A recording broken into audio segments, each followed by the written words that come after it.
Hi guys, welcome to the latest podcast of Yarn and Black. Today I've got a special friend of mine on Leanne. I'll introduce you to Leanne in a second, but first I would like to acknowledge the traditional custodians of the land that I'm currently calling in from. I'm here in Baldwin Q on the land of the Wurundjeri people, and I'd like to pay respect to their elders past, present and emerging. I'd like to extend that to Aboriginal people that are joining us today, including my friend Leanne, who is joining us. Hi Leanne. Hi, how are you? I'm fine. So for people that don't know you, who are you, where you're from? Okay, so Leanne Brooke. I'm a very proud Gunditjmara Kirrawurrung Jabberong woman and born and raised in Melbourne, but you know, that is home. That's my country, which is down in sort of down southwest, Western Victoria. And my beautiful mum, who's now in the Dreamtime, she was born and raised on Framlingham Aboriginal Mission. Yeah. So I still have really strong connections to family, you know, around that area. Yeah. Do you get Does home a that lot? actually, yes, we do. I was just recently down there with my sister. We went down to Warrnambool on just the weekend, just gone, Oh, wow. and which was really beautiful. Caught up with some aunties, some of mum's close cousins, and it's just really um I just really needed it. Life is busy and gets stressful, and it just kind of refills you and Yeah. refills your spirit, it's like this, your armor, you know. And it was just really lovely chatting and talking. Auntie Libby Clark, who I taught with, has been doing genealogy for many, many, many years. So it's always great to sort of talk to her and get the latest updates and just spend time with each other. It was Yeah. beautiful. And speaking with elders, sometimes it's not just about getting the update. Sometimes we're learning new information Absolutely. that we Yes. didn't know either. And having a laugh. So it was really, really beautiful to reminisce, about mum with them Yep. and, the fun family times that we had going down to country during the school holidays. We spent a lot of time, every school holidays we'd be down that way. Yeah. And so, yeah, it was just lovely learning and connecting and talking. And yeah, it was really, really just what I needed. So we were talking a bit off camera before, but I've kind of known you for a long while now, and we're trying to work out from about 1998, maybe, where we both worked, where we both worked at Victoria University. But what are Yes. you doing now? Okay, so now, and I'm laughing because it was so long ago when we first met at VU, and that was a great place. Like I did love I working love working at there too. VU with KJ and everyone else that was there. Now I'm CEO of the Long Walk Foundation and also the First Nations advisor at Essendon Football Club. So we have a formal partnership. Yeah. The Long Walk is an independent um, uh, organisation, non-profit, but we do have a formal club with the Essendon Football Club. So as part of that partnership, I sit on the executive there and provide sort of advice around all things First Nations, Yes. which is really great. Yeah, I love my work. It's really broad, you know. There's elements of really, um, still doing hands-on, getting out there in community and seeing people and working with our organizations and different groups. And then there's also the sort of strategic work. So thinking about sort of big conceptual ideas Yeah. and looking at how we can bring them to life. Yeah. And looking at Yeah. how the club and places can be in 4 or 5 years' time, or 6 years' Abs time, or 10 years' time. Absolutely. I don't take my work either at the Long Walk or the Essendon Football Club for granted. It's, really important. Everything we do, I want to be impactful. I want to do with purpose. And we have this, significant platform and influence. And I believe, we have an obligation to use that to educate, to drive change. as well. And it's not a responsibility that I take lightly. No. So a couple of words that get thrown around a lot are things like cultural safety, for example. Hmm. What does cultural safety mean to you? Well, cultural safety to me, is about um, an environment where I feel safe, I feel valued, our people feel safe, feel valued, um, uh, are recognised. And it's not just about inclusion and being included, but it's actually being listened to as well, which is really important. And it's about, you know, protocols, being followed and things being done in appropriate ways. Like the approach to things is really important. And, it's an environment where we are valued and respected, but where we thrive um, as well. And, you know, it's really important that cultural safety is embedded in systems and processes. Otherwise, if it's just relied on sort of champions with an organisation to sort of drive it, once they leave, there's a danger of things just falling down or, whereas, if the work is done, and it's challenging to do that. If the work is done to embed um, culturally safe approaches and to include First Nations perspectives and approaches, then, if they're embedded into systems and processes, then yeah, there's more chance that, Yeah. that's the way that it becomes just regular business. Yeah. Yeah. So you've grown up most of your time in Melbourne. Yep. Yeah. You went to high school here? I did. Yeah. So I grew up in Flemington, which is an Oh, inner yeah. city suburb of Melbourne. I went to primary school there and but always very much a part of the local Aboriginal community. My mum worked at the health service, Victorian Aboriginal Health Service, for a long time. She was on the board. I've been on the board of the health service. And so we've always been really connected and entrenched in the local Aboriginal community, my family. Yeah. Yeah. While you're at school, and I'm taking you back a while a bit, but at Yes. school, how much Aboriginal issues were taught at school when you were at school? Oh, none at all. And so I'm talking about, I was in high school during the 80s. Yeah, same as Big me. hair, big earrings. Not so big, but yes. We used to tease our hair. And but so I was in high school in the 80s, and then I don't recall anything about our people being taught in primary school.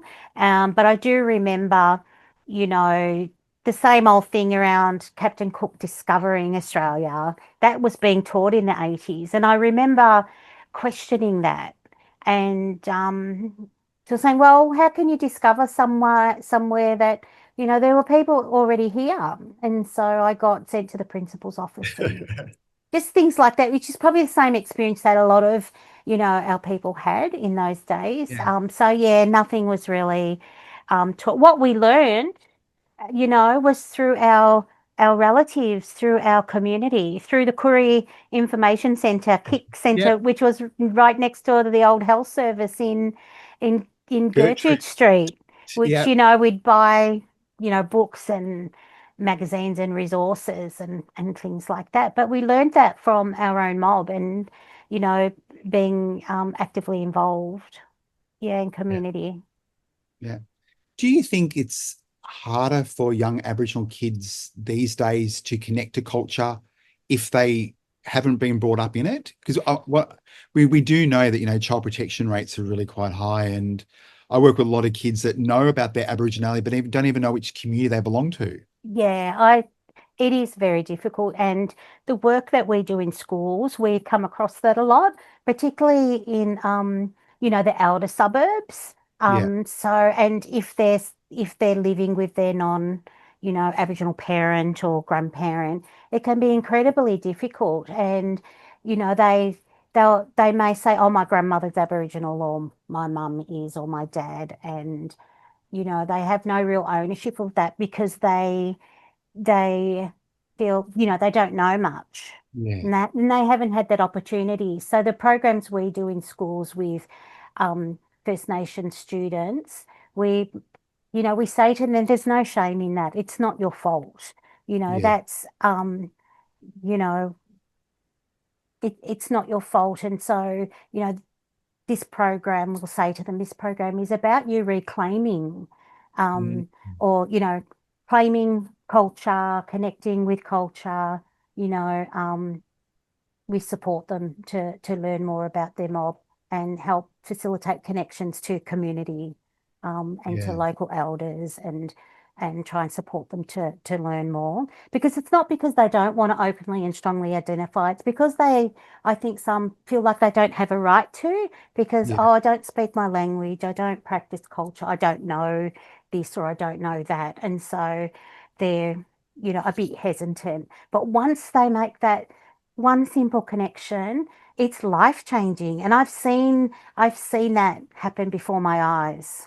Yeah. What it means to people and what it does to people in terms of their confidence and their sense of identity. It's such important work.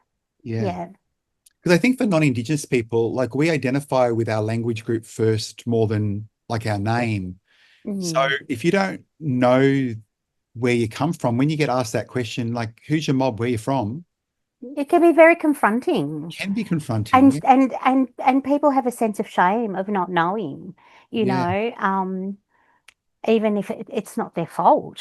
That's kind of like a remnant of our of invasion and our history, and because that's the first thing, that how we connect with people. We, like you said, we ask, who's your mob, who's your family, what's your surname, all of those sort of things. And so for people who don't know that, it's actually really sad, because, there can be shame attached to that, to not knowing.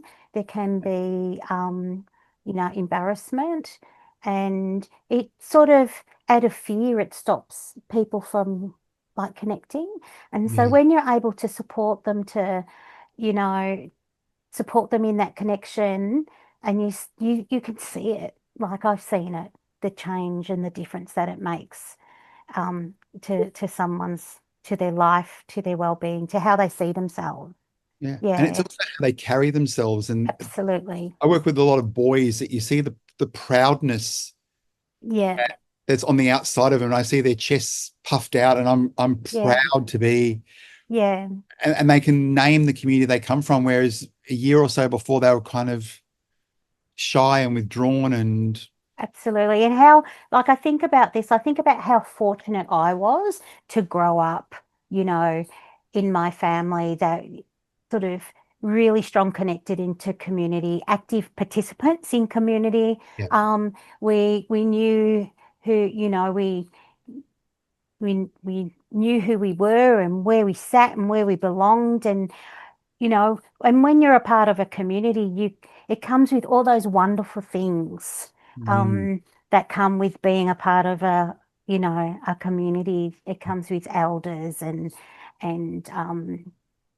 you know, there's just so many wonderful things that come when you're a part of a community. And, I often think about that when, we're working with students, and, I feel sad that they don't have that. So that- part of the work that we do is, try and connect them, yeah, with whether it's local elders or community members within the community in which they're living. Yeah. yeah.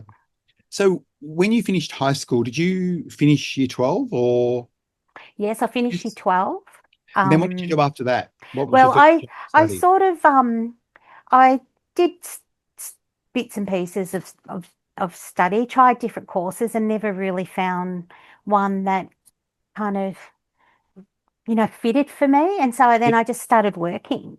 And my first job was actually one of my very first jobs was at the library, the Balit Library at the University of Melbourne. And Wow. Lisa Belair actually got me that job. So it Tell me was about part of Lisa. it was part of a program that she kind of was involved in, and putting young Koreas in like traineeships. So I did that and worked at the Balit Library in the serial section, and Yeah. which was down in the basement at the time.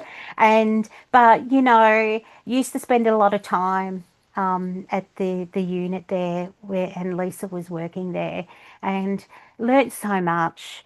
And Yeah. that was a fabulous sort of learning curve for me. And then I've done a bit of everything, AJ. I then moved on to the Australian Services Union, which was a trade union. So I Yeah. worked at a trade union as the membership officer as well. And then I was a career liaison officer at the Department of Social Security and then moved to the Aboriginal liaison officer and we actually worked with my mum.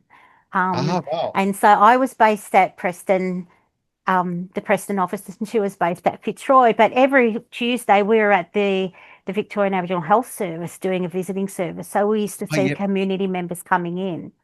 And then I left there to go and work with KJ at the Indigenous Education Officer out at Victoria University. In Yeah. back then, that was sort of before Mundani Baluk times. Yes. That was Yes. the Equity and Social Justice Centre. And that's where I met you. Yes. I Um, was doing disability so, liaison. so you were doing disability liaison, and I was doing Aboriginal liaison. Yeah. Yeah, so I was there for a while, and then an opportunity came up at a brand new local Aboriginal community control service because the Western Suburbs Gathering Place, which Annie Colleen Marion Yep. established at the time.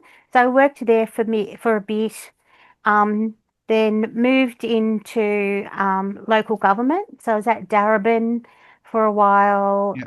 and then moved to Hume, and I spent like 10 years working in local government at Hume City Council, and that was really around increasing and improving access to Yes. Yep. services by our community members out there. And then in 2016, I was fortunate enough to be offered the job at the Long Walk.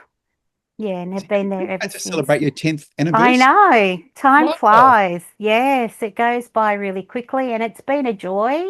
It's challenging. We're a small non-profit, small team. There's only four of us, Yeah. um, in the team, but we our reach is really broad, which is Yeah. good. The work is really interesting, and I love getting out there and meeting people across the country.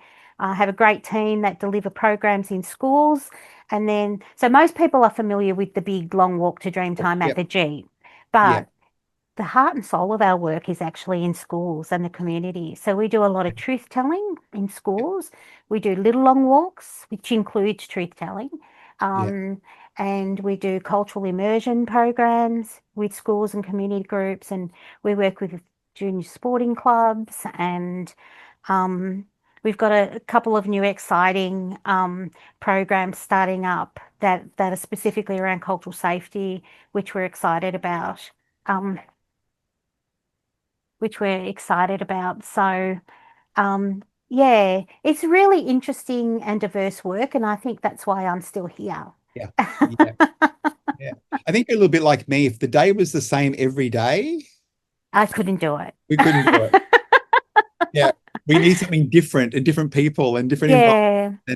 And I And I like, love, oh, sorry, I was just going to say, I love that I get to, and our teams we get to collaborate with, amazing organizations out there. So fortunate that, we have some fantastic organizations and people, doing amazing work. We love working with them, and we love also using our platforms to celebrate, Black excellence, whether it be programs, performers, artists, yeah. whatever it may be. Yeah. Where do you see yourself in 10 years' time? Probably attending a couple of local elders groups. Yeah. Yeah. I'm getting there too. We could catch up on Thursdays for at the elders' lunch. Yeah. Um, and yeah, so I, I often think about, the moment I feel that there needs to be a change, I'm happy to step back and, you know, give this opportunity to someone else.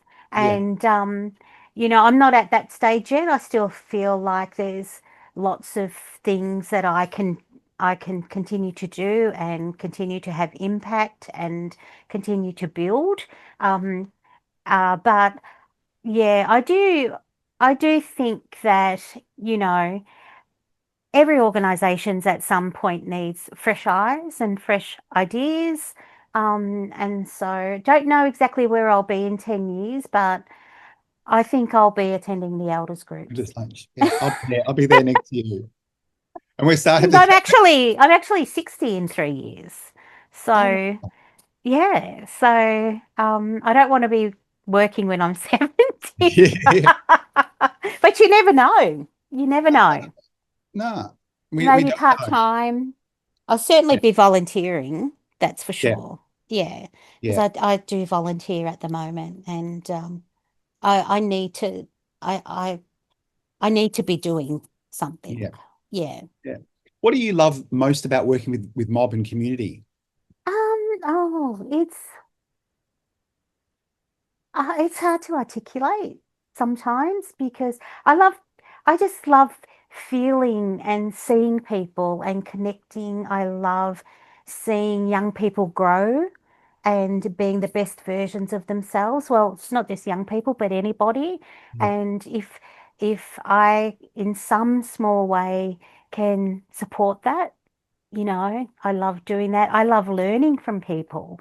Always, no matter how long you've known somebody, whether it's the first time you've met them or, if you've known them for 30 years, there's always something to learn. And I love just, you know, hearing and speaking to, elders and people in our communities. There's always something to learn. There's so much wisdom out there. yeah, And I love that. I love being in a role and an organization where I see that we're making a difference. I yeah, think that's really important. And I love celebrating our people.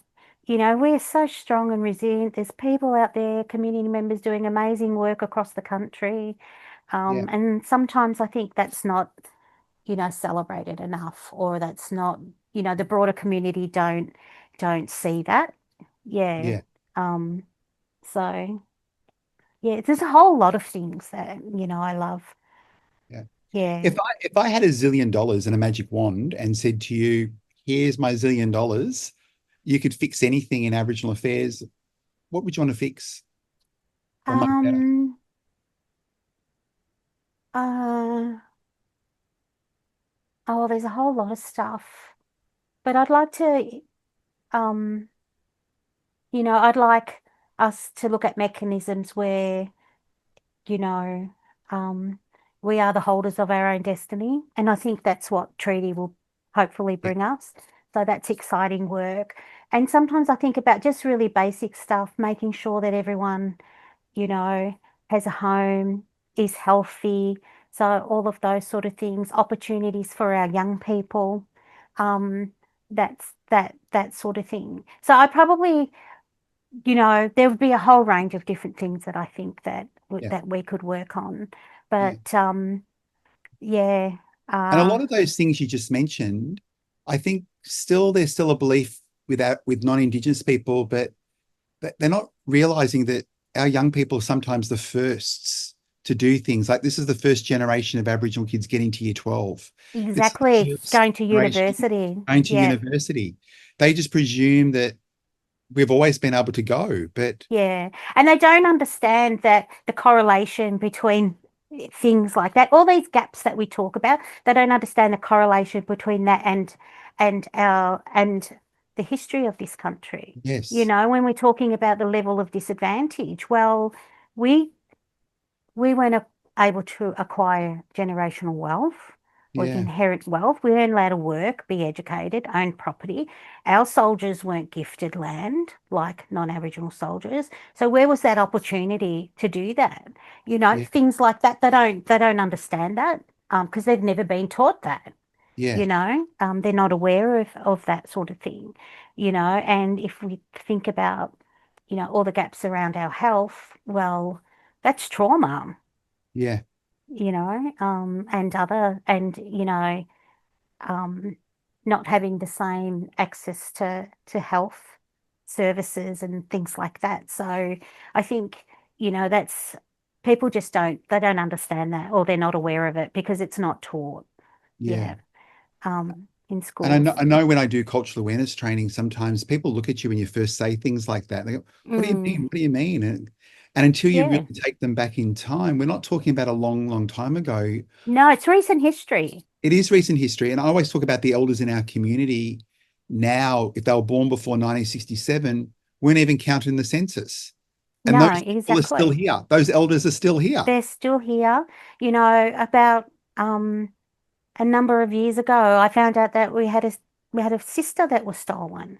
And so, and we've recently kind of found her. We haven't met her yet, but we're hoping to soon. But that's like we're all here. And so we're all, you know, um, and that's when people, government and police and social workers could go into your home and just take your children, not Yeah, because they were neglected or not because they were abused, but because they were Aboriginal.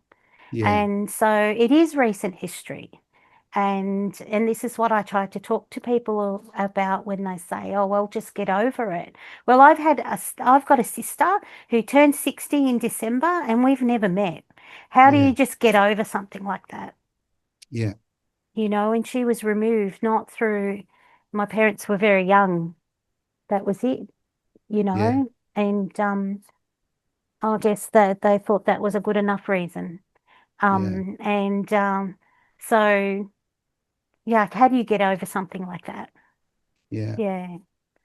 So if people want to find out more about their Aboriginality, where would you suggest they start?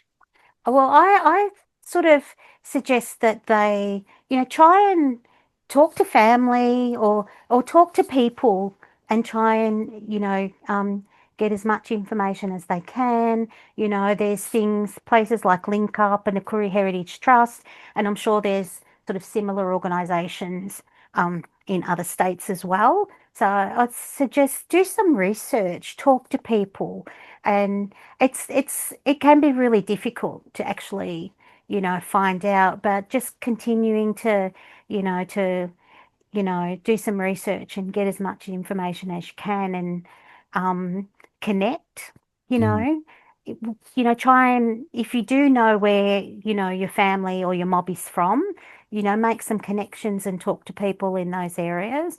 Um, and that's how I would suggest. yeah. Um, and yeah, find it, and also just make connections with the community in the area that you live, start making connections and get to know people and you know, Because our mob works on who you know, but who's related to who that we don't that's right. know until we have those conversations. Exactly. And I remember Mum always saying, um, it's not about who you who you claim to be, it's about who claims you.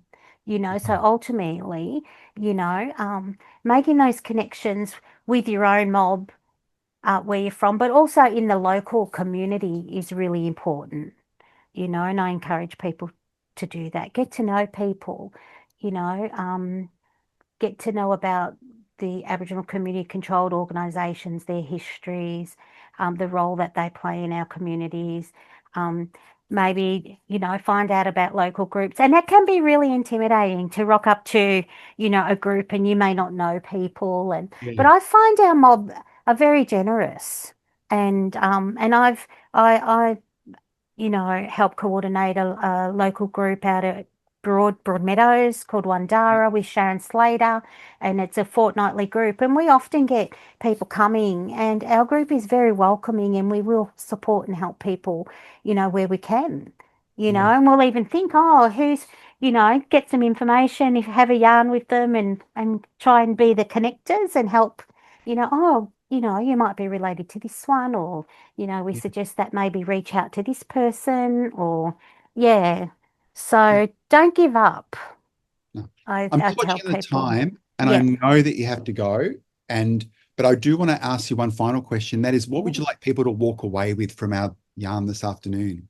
Um, I I I guess we spoke earlier about, one of your aims is to show the diversity of of First Nation. Aboriginal Australia, First Nations Australia.